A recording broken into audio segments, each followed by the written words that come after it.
आज का हमारा टॉपिक है अलजेब्रा। अलजेब्रा मैथ्स की ब्रांच जिसमें हमारे पास स्टडी किया जाता है नंबर्स को, वेरिएबल्स को, उनके रिलेशनशिप को। अब उसमें हमारे पास सबसे फर्स्ट है अलजेब्राइक एक्सप्रेशन। एक्सप्रेशन कोई भी हमारे पास सेंटेंस होता है। अलजेब्राइक एक्सप्रेशन वो होता है जो कि हमारे पास वेरिएबल्स जो हमारे पास इंग्लिश अल्फ़ाबेट्स होते हैं, ठीक है, इंग्लिश अल्फ़ाबेट्स है, ठीक है, वो होते हैं, प्लस इसमें काउंटिंग नंबर्स होते हैं, एंड देन इनमें ऐड होते हैं सिंबल्स या हम इसको अर्थमेटिक्स जो कहते हैं वो होते हैं हमारे पास। अर्थमेटिक्स हमारे पास क्या है कि हमारे पास plus minus multiply and divide, इन सब को मिला के जो बनता है एक्सप्रेशन उसे हम अलजेब्राइक एक्सप्रेशन बोलते हैं। और अलजेब्राइक एक्सप्रेशन जो है ना वो हमारे पास हमेशा पॉजिटिव नंबर्स के साथ जाता है, नेगेटिव नंबर्स के साथ नहीं जाता। अब हमारे पास जैसे है और इसके कुछ पार्ट्स है, जैसे हमने लिया 4x + 2। अब इसमें हमारे पास जो इंग्लिश अल्फ़ाबेट्स होते हैं ना उनको हम बोलते हैं वेरिएबल्स। अब हमें वेरिएबल्स क्या है, ऐसे नंबर्स जो कि वेरी करते हैं, उनकी डिफरेंट वैल्यूज़ जो है वो एज्यूम कर सकते हैं, एज्यूम डिफरेंट वैल्यूज़, ठीक है। और वो हमारे पास इंग्लिश अल्फ़ाबेट्स होते हैं A to Z तक, कोई भी नंबर हो सकता है, उनको हम कोई भी वैल्यूज़ जो है ना वो दे सकते हैं, आंसर में इनका कुछ भी नंबर आ सकता है। इसके बाद हमारे पास आते हैं ये चीज़। अब ये क्या है हमारे पास, ये हमारे पास है कोफिशिएंट। कोफिशिएंट क्या है, जो वेरिएबल्स के साथ का नंबर दिया जाता है कि वेरिएबल कितने टाइम्स हमारे पास दिया गया है, ठीक है। इसके बाद हमारे पास जो ये चीज़ होती है, अब ये चीज़ हमारे पास क्या है, इसे हम बोलते हैं कांस्टेंट्स। अब कांस्टेंट्स क्या है, जो काउंटिंग नंबर्स हैं और ये अलग से लिखे जाते हैं, ये प्लस में भी हो सकते हैं और ये माइनस में भी हो सकते हैं, ठीक है। तो अलजेब्राइक एक्सप्रेशन के 3 टर्म्स होते हैं, एक होता है वेरिएबल इंग्लिश अल्फ़ाबेट्स, कोफिशिएंट्स जो वेरिएबल्स के साथ लिखे हुए होते हैं बिल्कुल, कांस्टेंट्स जो कि अलग से बिल्कुल जो है हमारे पास काउंटिंग नंबर्स दिए हुए जाते हैं। अब अलजेब्राइक एक्सप्रेशन के बाद हमारे पास हम देखते हैं कि क्या अलजेब्राइक एक्सप्रेशन जो है वो किस सूरत में जो है वो बनते हैं। अब अलजेब्राइक एक्सप्रेशन हमारे पास ये सब है, लेकिन अब अलजेब्राइक एक्सप्रेशन में ना हमारे पास आ जाता है पॉलिनोमियल।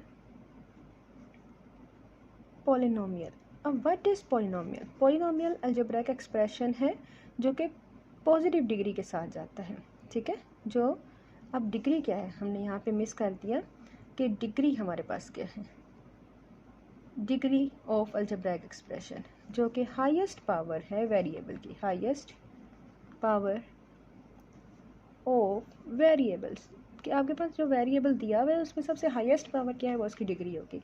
और पॉलिनोमियल क्या है कि हमारे पास जो उनकी डिग्री है वो हमारे पास पॉजिटिव होनी चाहिए, मीन्स कि हमारे पास क्या है, डिग्री शुड बी पॉजिटिव। हम नेगेटिव डिग्री नहीं ले सकते, हम जो है वो फ्रैक्शनल पावर जो है वो भी नहीं ले सकते। अब इसमें ये अलजेब्राइक एक्सप्रेशन तो है, but this one it is not the polynomial because it's power is negative, ठीक है। पॉलिनोमियल हमेशा पॉजिटिव डिग्री के साथ जाता है। अब पॉलिनोमियल में हमारे पास आते हैं सबसे पहले linear polynomial. Linear polynomial, linear polynomial को हम कहते हैं पॉलिनोमियल ऑफ डिग्री 1, ठीक है, degree 1 and it should be positive. Linear polynomial it is also called the polynomial of degree 1, like 3x plus 6, 4x minus y, ये हमारे पास linear polynomials हैं। Then quadratic polynomial क्या है? Quadratic polynomial means a polynomial which is having a degree equal to 2, like 3x square plus 6x minus 1, 4x 2 plus 8, ये हमारे पास quadratic polynomial है। Next one is cubic. Cubic हमें पता है, हमें नाम से ही जाहिर हो जाता है ये क्या है। तो क्यूबिक जो है वो हमारे पास है of degree 3, its degree should be 3, ठीक है. Then next one is biquadratic. Bi means 2 and quadratic भी हमने कहा था 2, that means degree should be equal to 4, ठीक है. तो हमारे पास क्या है कि डिग्री 1 है तो वो लीनियर है, क्वाड्रेटिक है तो 2 है, क्यूबिक है तो देन डिग्री 3 है, और बाय क्वाड्रेटिक में डिग्री 4 है. तो अब आपको समझ आ गई होगी कि पॉलिनोमियल क्या है. पॉलिनोमियल इधर से है, ठीक है. इनके नेगेटिव को नहीं लेना, पॉजिटिव डिग्रीज के साथ जो भी नंबर होगा उसको हम पॉलिनोमियल कहते हैं. अब हमारे पास आता है कि पॉलिनोमियल के बाद पॉलिनोमियल में होता है polynomial of variable 1, polynomial of variable 2, polynomial of variable 3. अब पॉलिनोमियल की काइंड्स जो हैं with respect to polynomial variable के अकॉर्डिंगली इसकी जो टाइप्स हैं, ठीक है. वेरिएबल, अगर पॉलिनोमियल 1 वेरिएबल का होगा तो वो होगा 4x + 2, ठीक है. और अगर पॉलिनोमियल ऑफ डिग्री वेरिएबल 2 होगा तो हमारे पास होगा 4x + 2y + 6. मतलब उसमें ये जो नंबर है ना, एक वेरिएबल के लिए एक ही होना चाहिए, चाहे आप लिखें 3x² + 2x + 1, तो है तो x ही ना. तो इसलिए पॉलिनोमियल ऑफ वेरिएबल 1 हो गया, ये पॉलिनोमियल ऑफ वेरिएबल 2 हो गया. तो ये पॉलिनोमियल्स के ना डिफरेंट टाइप्स हैं जो हम आगे जो क्वेश्चंस है ना उसमें भी मज़ीद इसको हम डिस्कस करेंगे. तो ये तो अभी बेसिक्स हमारे पास आ गई हैं, ठीक है. Algebraic expression. अब हमारे पास आता है कि अलजेब्राइक एक्सप्रेशन और इक्वेशन में क्या फ़र्क है, ठीक है. Equation versus polynomial.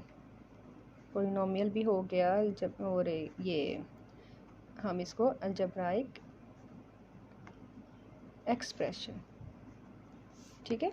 अब इक्वेशन में हमेशा आपने जो भी अलजेब्राइक एक्सप्रेशन लिखे है ना, जैसे 4x² + 3x + 6, ठीक है, एंड 8x³ - 2x² - 1, तो ये हमारे पास पॉलिनोमियल्स हैं, अलजेब्राइक एक्सप्रेशन भी हैं.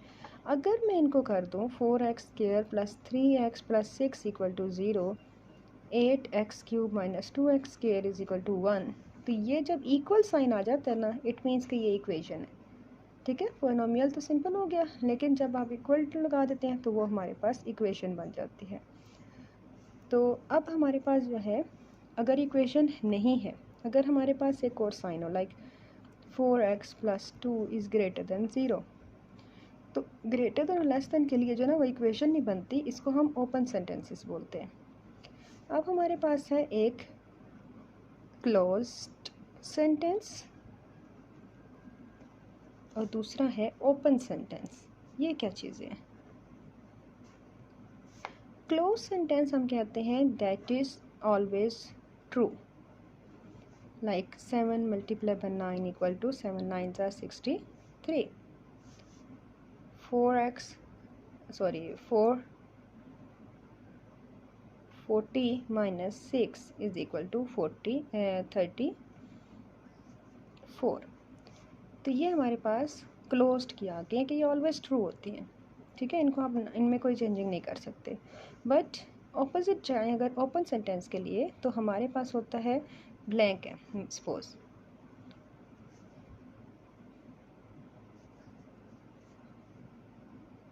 63 कर देते हैं या 42 भी कर दे तो ठीक है.